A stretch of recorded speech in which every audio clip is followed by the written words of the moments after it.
کی ازت عکس خواست؟ آقای تتلو. عکس چی؟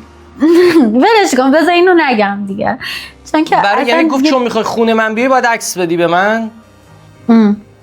فهمیدم که تو نرفتی و اصلا اون آدم میدونست که من این کارو نمیکنم، چون از حجم احساسات من به پارتنرم خبر داشته.